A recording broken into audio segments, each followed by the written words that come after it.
In the autumn of 1887, on a stretch of the Prescott to Flagstaff Road in the Arizona Territory, where the red rock walls narrowed to a single wagon's width, a stagecoach had been lying on its side for 11 years. Everyone in Mineral Fork knew it was there. They had ridden past it season after season, watching the desert reclaim its iron rims and bleach its wheel spokes to the color of old bone. The coach belonged now to the sagebrush and the dry wind, and no one thought much about it anymore, which was precisely the kind of oversight that a woman like Nora Voss could not let alone. She was 27 years old, and she had come to Mineral Fork with $43 in her coat pocket, a set of tools her father had assembled over 30 years of working iron, and a reputation in 3 counties for reading a lock the way a physician reads a pulse. She had left the town of Sacaton 6 weeks prior, after the death of her father had left her with nothing but his trade and a debt on a building she could not afford. She had heard about the wrecked stage from a freight driver named Cullen, who had hauled goods on this road for a decade. He told her about it the way a man tells a woman about something he considers scenery, without interest, without implication. Nora had asked him only one question. She had asked whether the Strongbox was still aboard. He said he supposed it was. He said nobody had ever bothered with it. She did not say anything else, but something in her chest had gone very still, the way still water does before it begins to move again.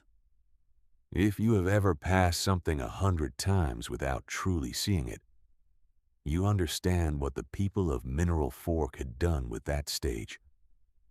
It is a common enough failing.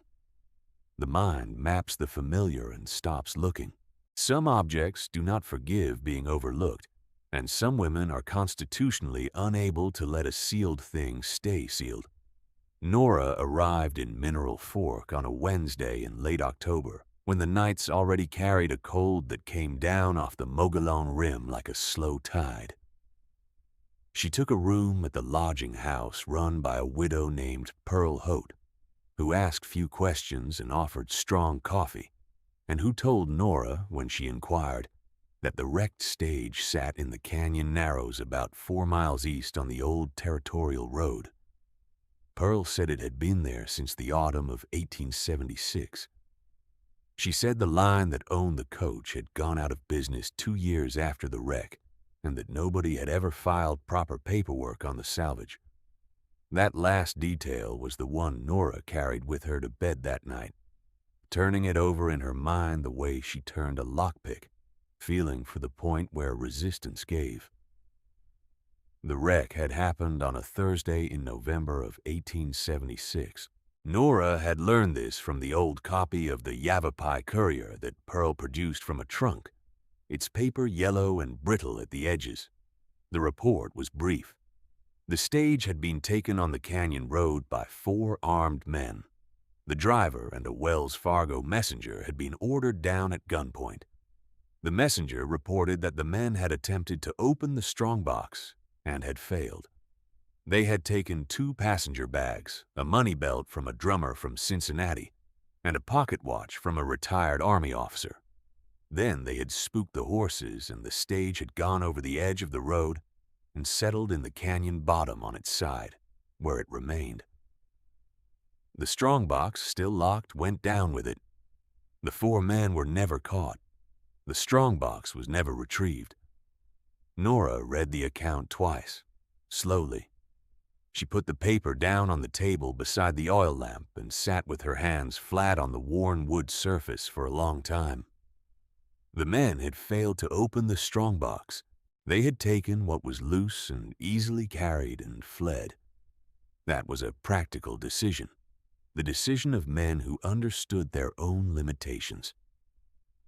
What it told her was something the newspaper had not thought to ask.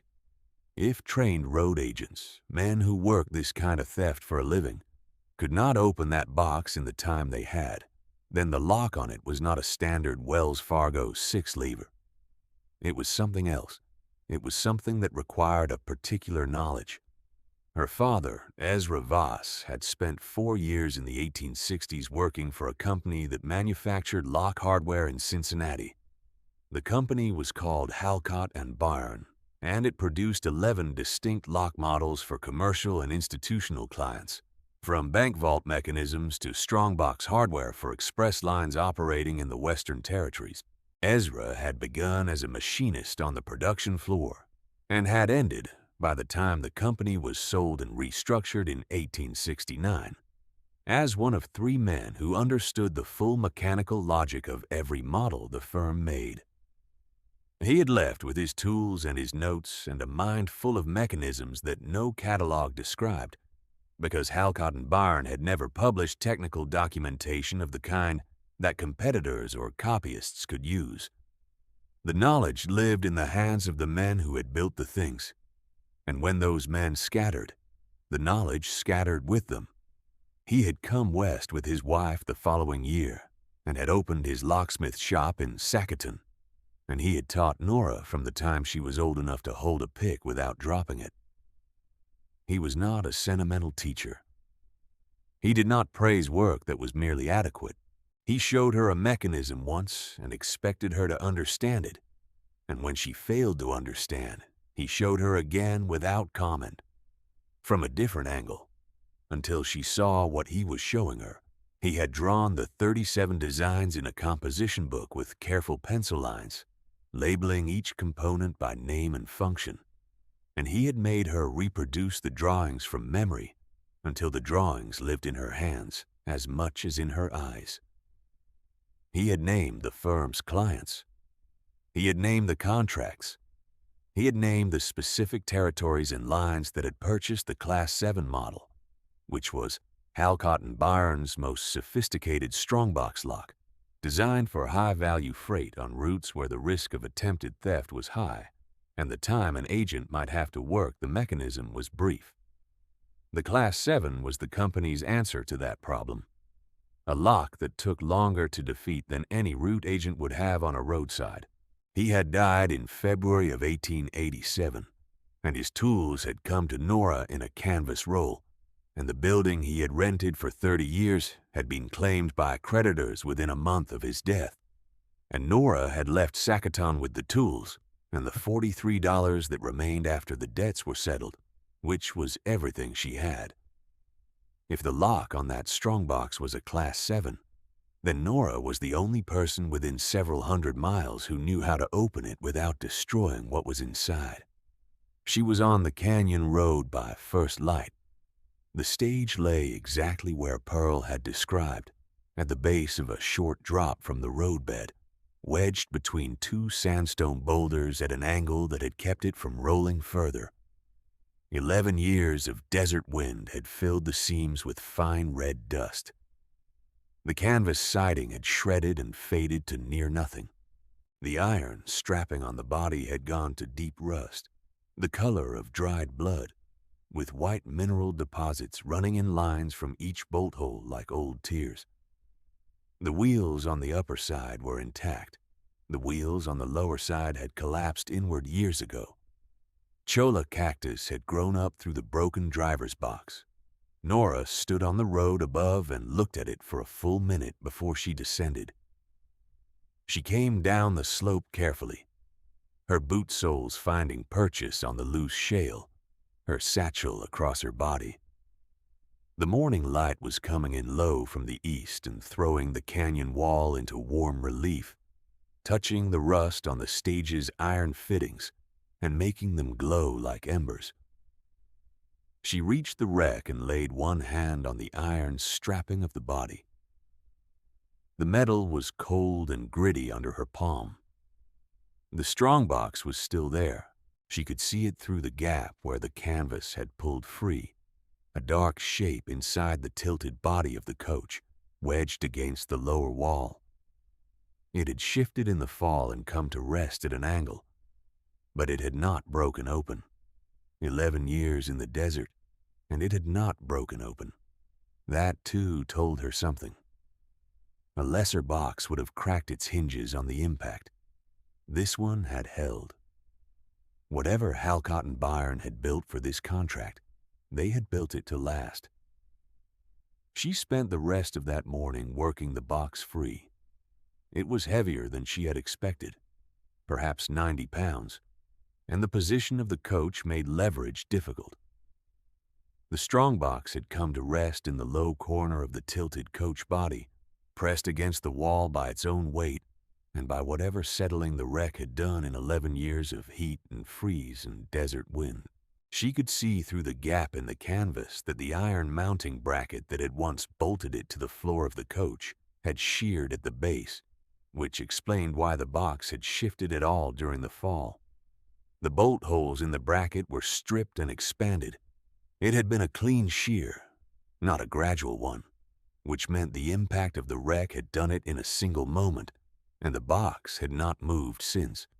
She used a pinch bar from her satchel to work the box away from the wall it had jammed against, inserting the bar at the junction of the box and the coach wall, and applying pressure in small increments, feeling the way the thing was wedged and working with the geometry, rather than against it.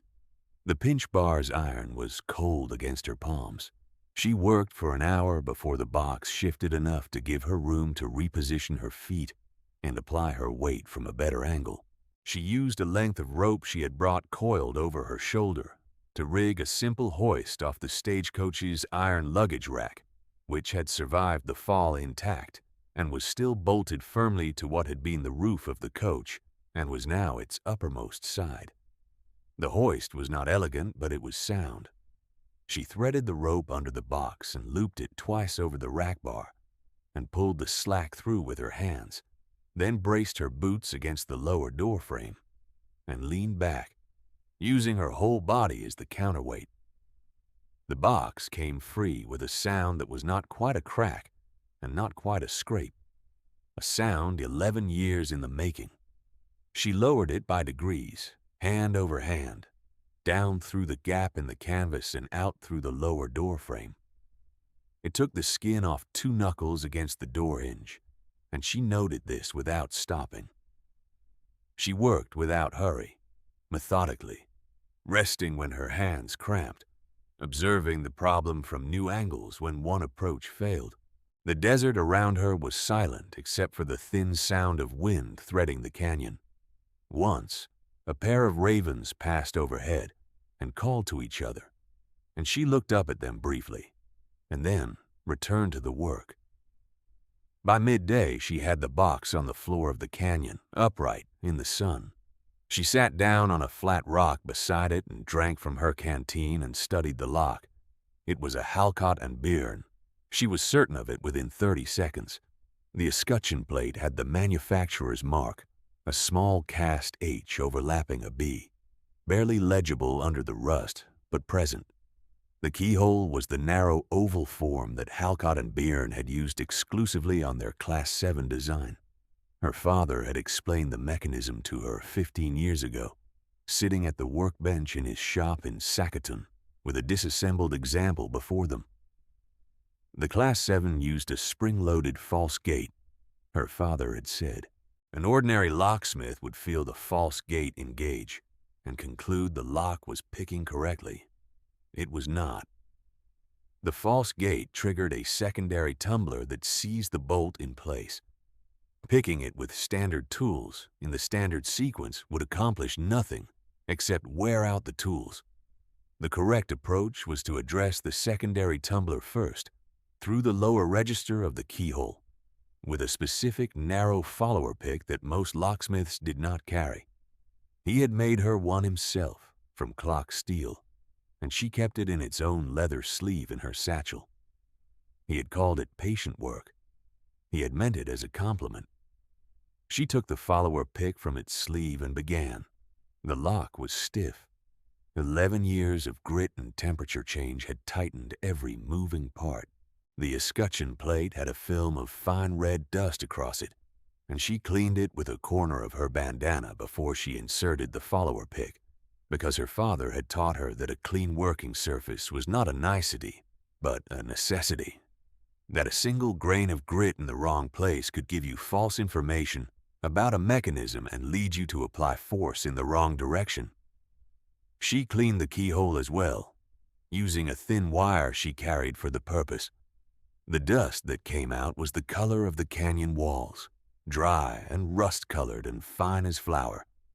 She worked the follower pick into the lower register of the keyhole slowly, feeling for the secondary tumbler, not rushing. The approach to the lower register required the pick to be angled at precisely 32 degrees off horizontal, a figure her father had determined through experimentation and had made her repeat until she could find the angle by feel alone, without measuring. Too shallow and the tip of the pick cleared the tumbler housing entirely. Too steep and it contacted the tumbler from the wrong side and compressed the spring rather than engaging the gate. 32 degrees, held steady, applied with pressure that was more suggestion than force. The sun climbed and began to angle down the canyon wall. A hawk crossed overhead without interest. The desert was very quiet except for the small sounds of metal on metal, patient and rhythmic, like a conversation conducted in a language most people never learned. It is worth noting what she was not doing at this moment. She was not demanding. She was not forcing. The road agents who had stopped this stage in November of 1876 had presumably tried to force the lock with whatever tools they had on them, and the box had not opened, because forcing a Class 7 accomplished nothing except stripping the work from the bolt face and jamming the bolt more deeply into its housing. The design anticipated force. It had been engineered to defeat impatience. Nora was not impatient. She was listening to the lock the way her father had taught her to listen, attending to the information in each small resistance and release. A lock, he had said, tells you what it needs. Your job is to hear it. The secondary tumbler shifted at 3 in the afternoon. She felt it as a faint lateral give, almost nothing. The kind of information most hands would have dismissed as insignificant. She held the follower pick perfectly still and reached for the primary pick with her other hand and began working the main tumblers in sequence, one by one, with the secondary tumbler held. The bolt drew back at 3:15. She did not open the lid immediately. She sat back on her heels and looked at the box and let the moment settle. The sun was behind the canyon wall now, and the light was turning amber.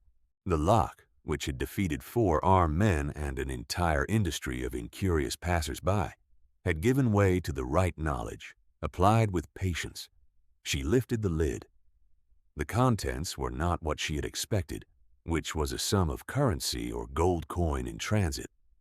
The box held 3 things.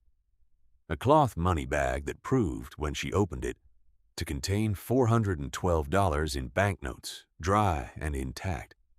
A leather document case sealed with a brass clasp, and a smaller locked tin box nested inside the larger one.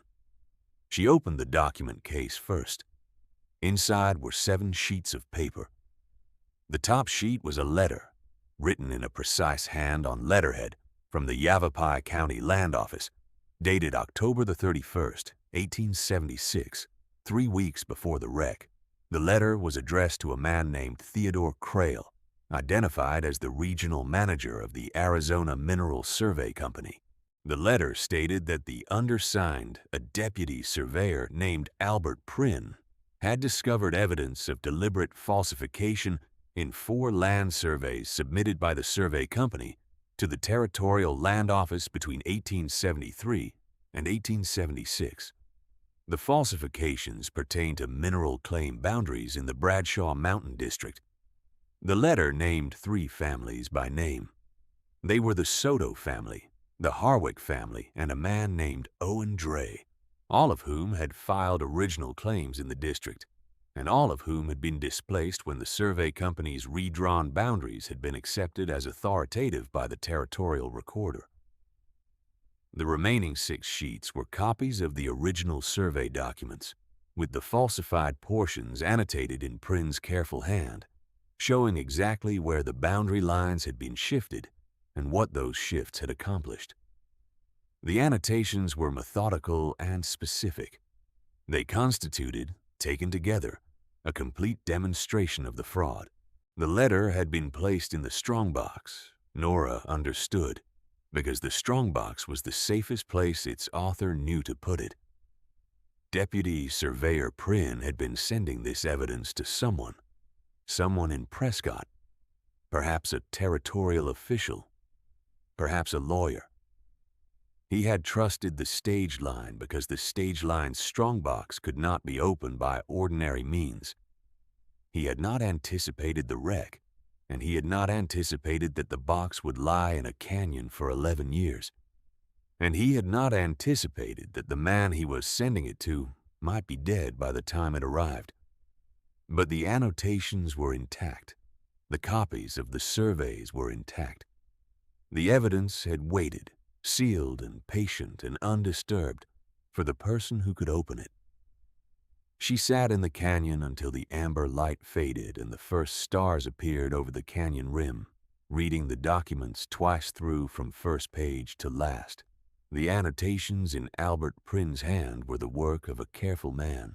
He had not simply marked the falsified boundaries with a line and a note. He had done something more systematic and, in retrospect, more useful. He had traced the original survey lines in one color and the survey company's redrawn lines in another, using the same coordinate notation system for both so that the discrepancy was legible to any trained eye at a glance.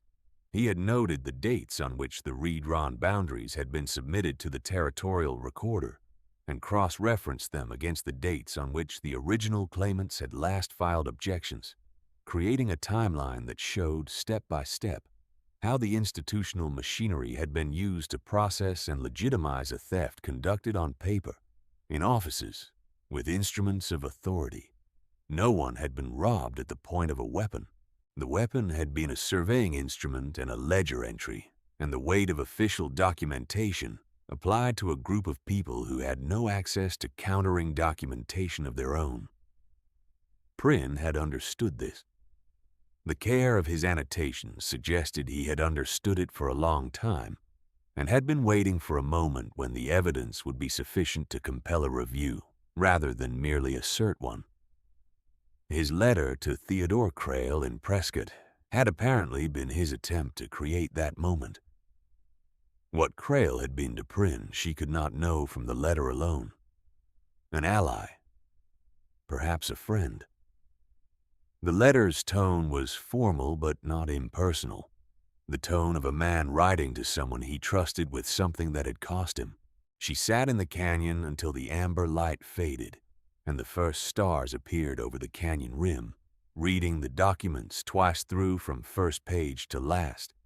And when she was finished, the stars were thick overhead, and the sandstone walls had gone from red to the color of ash. The smaller tin box held 47 silver dollars, each wrapped in a scrap of paper on which a name was written. Nora counted them by starlight and the small flame of a match she cupped against the canyon breeze. The amounts on the papers were not uniform. They ranged from $3 to $11.75. She sat with them in her lap and read each name aloud in the quiet of the canyon. And when she was done reading, she put them back and closed the tin. She recognized what they were. They were restitution payments. Albert Prynne had not only assembled the evidence of the fraud, but had begun, in whatever small way he could afford, to make amends. The amounts were modest, too small to restore what had been taken, but large enough to be deliberate, chosen rather than approximate. He had collected money from his own pocket, or perhaps from small contributions, and had wrapped each sum in a named paper so that the recipient would know it was intended for them and not a clerical accident. He had never delivered them. The stage had gone over the road in November of 1876, and everything he had gathered had gone down with it, unseen and unclaimed, while the survey company's fraudulent boundaries remained on the territorial record as if they had been true all along. 11 years. Nora carried the Strongbox up the canyon slope to the road. It took her 4 trips, carrying it in sections of effort, resting between. She left it at the roadside and walked back to Mineral Fork as the night settled in, and she did not speak to anyone that evening, and she did not eat, and she sat at the small table in her room at Pearl Hote's lodging house with the document case and the tin box on the table before her, and thought for a long time about what came next. What came next was not simple. The Arizona Mineral Survey Company had dissolved in 1882, she learned from Pearl the following morning. Theodore Crail had died in 1884 of a fever in Tucson. The man he had worked for, a Phoenix investor named Belton Marsh, was still living and still held significant land holdings in the Bradshaw district, holdings that rested in part on the fraudulent surveys. The Territorial Land Office had closed and reopened under a new administration twice since 1876, and the records Prynne had cited were still on file, still accepted as authoritative, still serving as the legal foundation for claims that had displaced 3 families from their rightful ground. Pearl Hote, who had lived in this part of the territory for 30 years and who knew the shape of things with the accuracy of long residence, listened to Nora's account and then sat quiet for a moment with her coffee cup. Then she said that the Soto family still had people in the district. She said there was a woman named Celia Soto who lived 12 miles south, on a small parcel that had been her grandfather's original claim before the survey company's redrawing had stripped away the mineral rights. She said Celia was 60 years old and had been fighting a losing battle with the Territorial Recorder's Office for a decade and a half, trying to have the original claim boundaries recognized, with no more evidence than her own memory and the word of an old man who had since died. Nora asked whether Pearl knew a lawyer. Pearl said there was one in Prescott she trusted, a man named Calloway, who had handled land disputes in the territory for 20 years, and who had a reputation for taking cases on their merits rather than on their fees. Nora wrote a letter to Calloway that afternoon at Pearl's kitchen table, enclosing copies of the most critical documents from the case.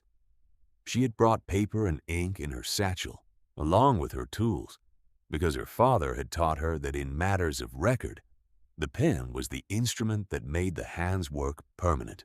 She wrote clearly and specifically, naming the surveys, naming the dates, naming the families, and stating what she had found and where she had found it, and what she intended to do next. She rode south the following morning to find Celia Soto. The woman she found was small and exact and tired in the particular way that comes from fighting an institution for years without allies or acknowledgement. She was sitting on the steps of a house that needed work, mending a bridle, when Nora rode up. She looked at Nora with the level assessment of a person who had learned not to expect much from strangers. Nora dismounted and introduced herself and told Celia that she had found something that belonged to her family. Celia was quiet for a long moment. Then she said very evenly, "Show me." Nora spread the documents on the rough wood of the porch table, weighted against the morning wind with Celia's coffee cup and a smooth river stone from the yard. The table was small and the 7 sheets filled it nearly corner to corner. Nora smoothed each one flat and placed them in the order Prynne had intended, the letter first and then the annotated survey copies in the sequence that showed the progression of the fraud from its first step to its last. She walked Celia through the annotations slowly, beginning with the coordinate system Prynne had used and explaining how to read the overlapping boundary lines. She did not assume knowledge Celia had not been given, and she did not talk faster than Celia's eyes could track across the pages. Celia followed every point without interruption, her eyes moving across the paper with the attention of a woman who had spent years studying the very documents that were being used to dispossess her, who knew the shape of the injustice in her bones and was now seeing, for the first time, a map of how it had been constructed. The morning wind moved through the porch boards and lifted the edge of one page, and Nora held it down with her palm and kept talking. When she was finished, Celia sat without speaking for a moment. The bridle lay forgotten beside her on the step. A yellow dog had come around the corner of the house and settled near Nora's boots, its chin on its paws, patient in the way of desert dogs. Celia looked at the survey pages for a long time. She reached out and traced one of Prin's annotated boundary lines with her forefinger, not quite touching the paper, moving her finger an inch above the ink as if she were reading something in a language she had only begun to understand. Then she looked up. Celia said her grandfather had filed his claim in 1871 and had worked it for 2 years before the survey company arrived. She said the survey company's men had been polite and formal and had produced documents she could not read. She said the office in Prescott had sent a man to speak to her grandfather once, a man who had been patient with him and had explained, in a reasonable voice, that the records were clear and that the survey results were final, and that the recorder's office had no provision for revisiting a settled determination. She said her grandfather had not argued with this, because he had not known what to argue with. The instruments and the documents were not things he had access to, and the men who held them had spoken to him in the voice of authority that expects no reply. She said her grandfather had gone to the territorial recorder 3 times in the end, and had been turned away each time, and had come home each time a little smaller than he had been when he left. She said, "He died thinking he had lost it." Nora looked at her across the documents. "He had not lost it," Nora said. "It was taken from him. That is a different thing." Celia received this without visible reaction, but her hand on the table became very still. The letter from Calloway in Prescott came 12 days later. Pearl Hote brought it to Nora's room on a tray with coffee. Calloway wrote that he had examined the documents Nora had sent and that, in his professional opinion, the evidence was sufficient to compel a review of the relevant surveys by the Territorial Land Office. He wrote that Belton Marsh's holdings in the Bradshaw district would be subject to challenge once the review was initiated, and that the outcome, while not guaranteed, was favorable to the original claimants. He would need the original documents delivered to his office in Prescott under a statement of chain of custody, and he would need a formal account of how and where they had been found. He wrote that he had heard of Ezra Voss, Nora's father, whose work on a contested lock mechanism in a Pinal County estate case some years ago had been cited in a territorial court proceeding. He said that the daughter of Ezra Voss presenting the contents of a Halcutt and Björn Strongbox was, in his view, a perfectly credible chain of custody. Nora read the letter twice and then set it down on the table with the document case and the tin box and the $412 in banknotes, which she had kept separate in her satchel since the day she opened the box. She thought about the chain of events she was holding. Albert Prynne had assembled his evidence and sent it forward in the best vessel he had.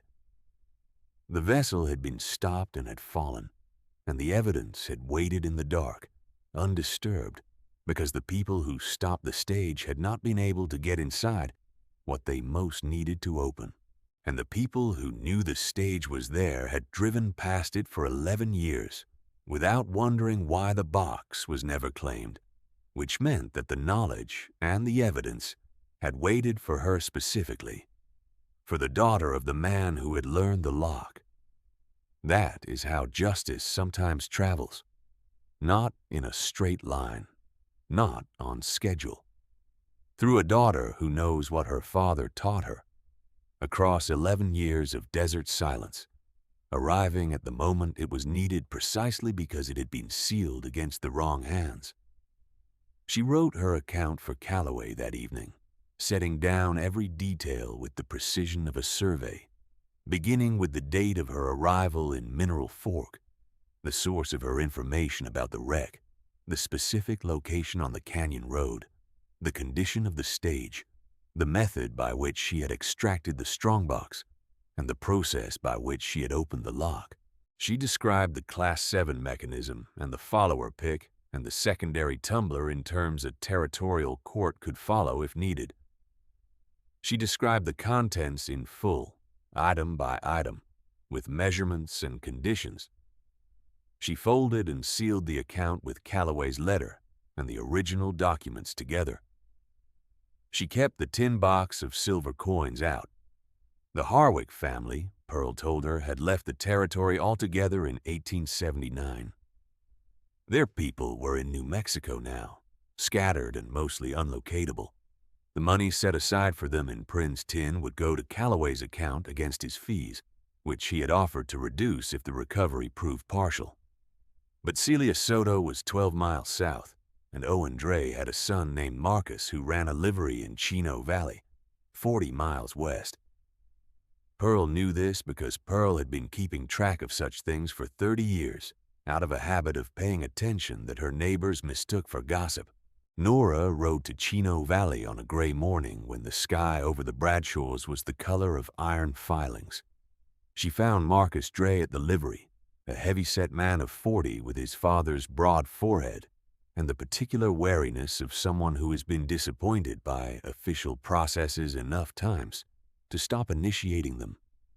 She told him who she was and what she had found and what the documents contained. He listened without moving.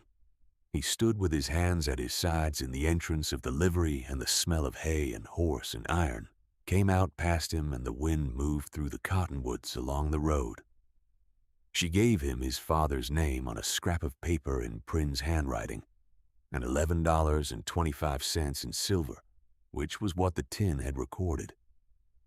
Marcus Dre took the coins and the paper and looked at them for a long time. He said his father had gone to his grave believing he had done something wrong, had failed to hold what was his through some deficiency of his own. He said the family had carried that for 20 years. Nora said, "Your father failed nothing. The record lied." He folded the paper with the coins inside it and put it in his shirt pocket, and didn't say anything further, which was the correct response, the one that required no translation. The Territorial Land Office review was initiated in February of 1888, 3 months after Nora had opened the Strongbox in the canyon. Calloway managed the proceeding with the methodical patience he was known for, presenting Prin's annotated surveys against the fraudulent filings in the order the annotations had specified. Belton Marsh's attorney objected at each stage and was overruled at each stage, because the annotations were not accusations. They were physical evidence, the difference between 2 sets of lines on 2 sets of paper, one of which was true and one of which was not, and a court could see the difference. The review concluded in April. The original claim boundaries were restored to the territorial record for the Soto and Dre holdings. Marsh's title to the mineral rights that had rested on the fraudulent surveys was voided. He did not appear at the proceedings and did not contest the final determination in person. By the time the record was corrected, he had begun quietly divesting his Bradshaw holdings, which was the manner in which such men typically acknowledged that the ground had shifted under them. Celia Soto received the certified copy of the restored survey on a Tuesday morning in late April. Pearl Hote had told Nora when to expect the delivery, and Nora rode the 12 miles south to be present. She did not go inside with the document. She waited on the road by the fence line while a neighbor who could read legal language went through the pages with Celia at the porch table. What happened after that was Celia's business. Nora stayed in Mineral Fork through the spring. She had found enough work in the region, lock repair and mechanism maintenance for ranchers and a stage line operating the Prescott Run, to cover her expenses and begin putting aside what she needed. Pearl Hote had given her a fair rate on the room and had not asked for payment until Nora had the means, which was a form of trust Nora did not forget. The $412 in banknotes from the Strongbox had gone to Calloway as the balance of his fees after the silver coins and the partial recovery from the Harwick allocation were applied. It was a clean accounting. Every sum that Albert Prynne had assembled for a specific purpose had gone to a purpose consistent with his intent. The strongbox itself, Pearl donated to the County Historical Society in Prescott, along with a written account of the proceedings that Nora helped her draft. The society accepted it with what seemed to Nora appropriate gravity. A locked thing, recovered, with its provenance documented, placed where the record could be consulted by anyone who wanted to understand how the territory's land history had actually been written. The Halcott and Byron mark was still on the escutcheon plate. The secondary tumbler was still inside, waiting in its spring-loaded housing, patient as ever. Nora kept the follower pick her father had made her. It lived in its leather sleeve in her satchel, as it always had, the cold steel neither commemorating what it had done, nor advertising what it was capable of. It was a tool. It did what tools do when handled correctly. Her father had believed this about instruments. They were neutral, that they waited. That the difference between a sealed truth and a recovered one was not the quality of the lock, but the quality of the knowledge brought to bear against it. She left Mineral Fork in June, when the work had settled and the road south was dry enough for reliable travel. She did not say a formal goodbye to Pearl because Pearl was the kind of woman who understood departures. She left a month's rent paid in advance on the table, which was more than she owed, and Pearl would know what it meant and would not make a ceremony of it. The canyon road east she rode one more time, past the place where the stage had lain for 11 years. The wreck was gone now, hauled off by the county at Calloway's request after the proceedings to serve as a physical exhibit that had ultimately not been needed. The 2 sandstone boulders were still there, and the cholla that had grown through the driver's box was still there, anchored in the cracked earth with its roots and its spines and its patient vegetable indifference to everything that had passed. The road was quiet. The canyon walls caught the morning light and held it. She did not stop. She had learned what the wreck had to teach, and the lesson was complete. And she had work to do further south in the territory, where someone needed a mechanism opened that no one else knew how to address. The follower pick rode in her satchel. Her father's hands had shaped it. Her hands had learned what his knew. That is enough for a woman who knows what patience is worth. If this story of a sealed truth brought to light by the right inheritance reached you today, leave a word below about something that was overlooked too long before someone finally looked closely. And if this kind of story is what you press play for in the evening, there is another one waiting, of a woman and a thing the world forgot, just ahead.